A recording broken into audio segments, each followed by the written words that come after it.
মা খেতে দি দাও, খুব খিদে পেয়ে গেছে। তো ভাত বেড়ে রেখেছি, ভাত তরকারি দিব। কি কি রান্না করেছো? আজকে ডাল? সব তোর খাবার, তোর আজকে টেনশন নাই। এই তো, এটা কি ডাল বলো? মুগ ডাল। এটা পনির। বাবা, এটা পনির। পনির তো একদম কষা কষা করেছে। হ্যাঁ, আর এখানে ফুলকপি আলুর তরকারি আর পাঁপড় ভাজা, শসা আছে। পাপড় আর শসা। হুম।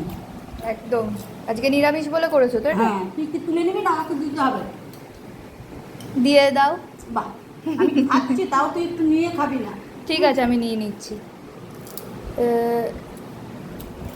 দাঁড়া দাঁড়া, যাও ঝাঁকানোর তো চোর। যাও, আমি হাতটা ধুয়ে নিই। আবার হাত ধুতে হবে না? না না, একটু হাত ধুয়ে নিই, একটু হাত ধুয়ে নিই দেখি। অল্প করে দাও, কারণ এত কিছু করেছো, আমার তো ভাত তো কম লাগতো আরো। তুই দেখ তো ভালো করে কটা ভাত দিয়েছি। আমি তাও এতটা ভাত দিব? যেহেতু এত কিছু আছে তো ওই জন্য বললাম। না, আমি ভালো সত্যি বলছি, আর একটু ভাত দিব তাই ভাবলাম। নিরামিষের দিনে একটু ভাত কম লাগে আমার। হ্যাঁ, যেহেতু তোর মতন সব সবজি হয়। হ্যাঁ, এত এত কিছু খেয়ে আমার পেট ভরে যাবে। এই তোর জন্য অল্প করে পাঁপড় রেখেছি। আচ্ছা, তোর একবার সব জায়গায় দিয়ে দিব নাকি খাবি? আর আগে এটা খেয়ে নি, তারপর ওটা না হয় হ্যাঁ দিও। হ্যাঁ হ্যাঁ হ্যাঁ, তাই কর তাই দিব।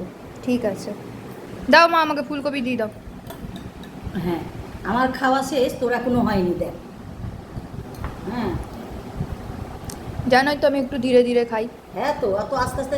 এই বাবা, তুই নিবি একটু ফুলকপি? ঝোল দাও মা। হ্যাঁ, ঝোল দি। ও হ্যাঁ, খাবে তো কিনা? ফুলকপি দিও ফুলকপি না। আমি এটা এই বেলারই, রাত্রিবেলার আলাদা করে রেখেছি, এবার ও খাবে কিনা তাই জিজ্ঞাসা করছি। এটা জায়গা নেই। ও তো আবার ফুলকপি খেতে চায় না। শোনা, খাবি তুই মা? হ্যাঁ, একটুখানি খাবো। এবার তোর ফেভারিট পনির কষা চলে এসেছে, দেখ। কটা পনির খাবি বলবি।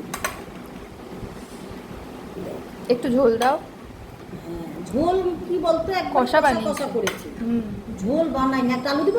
দাও, একটা আলু দাও। নেই, দেখ। ব্যাস ব্যাস, আর দিও না। আর দিব না। না।